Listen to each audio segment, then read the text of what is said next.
guys, so yesterday we practiced reading a poem and we practiced taking notes and paraphrasing each stanza to help us truly understand the poem. And today we're going to answer a couple questions about our poems.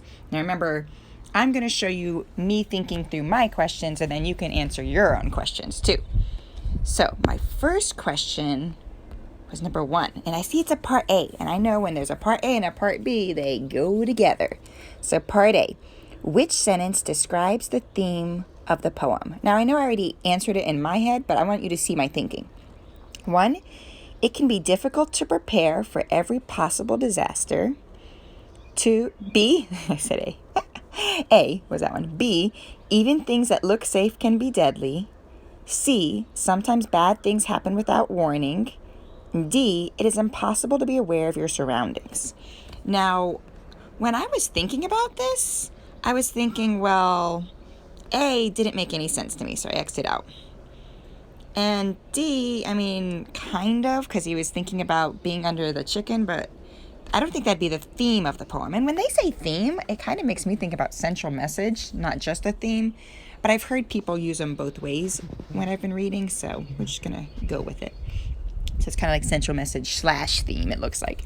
So I crossed out A and D. And so I was debating between B and C.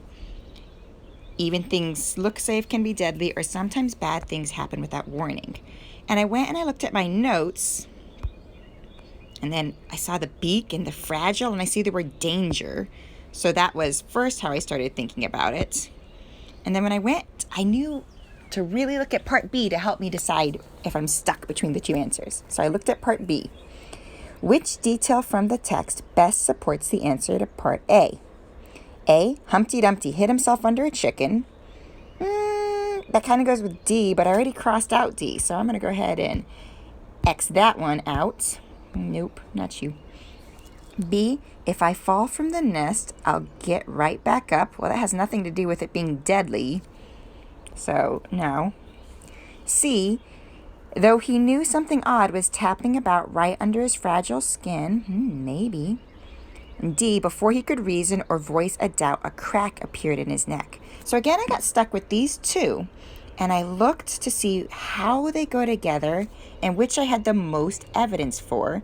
And since I had already said danger and fragile, I said it had to be B for number 1, even things that look safe can be deadly, because C goes with it, with the fragile skin. So that was my thinking, because it looked safe. That's why it's under his fragile skin.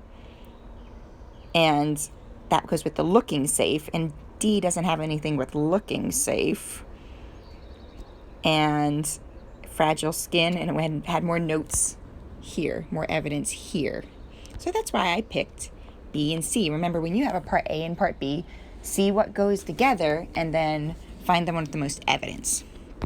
Now, for number 3, how does the speaker's discussion of the chicken in stanza 1 help readers understand what happens at the conclusion of the poem? And I know conclusion's the ending. So what I did before I even read these answers is I went back and I looked at stanza 1. Humpty Dumpty hid himself underneath a chicken.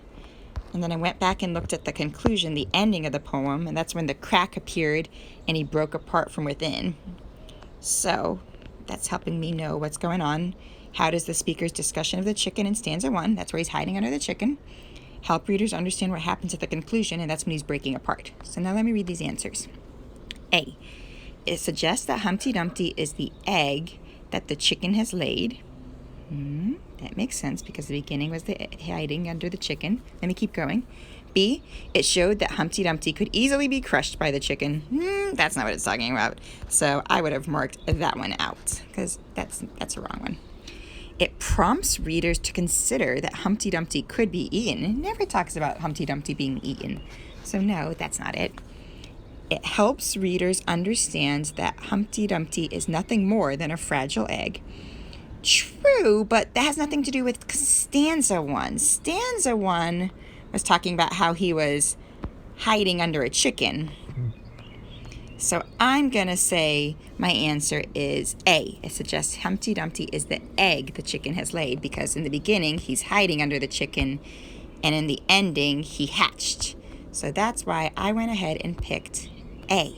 Do you notice how when I answered these questions, I kept going back to the poem, I kept going back to my notes, I crossed out answers that didn't make sense, and then I looked for the ones with the most evidence. Today, when you answer your questions, you will do the same thing. I know you're going to rock it.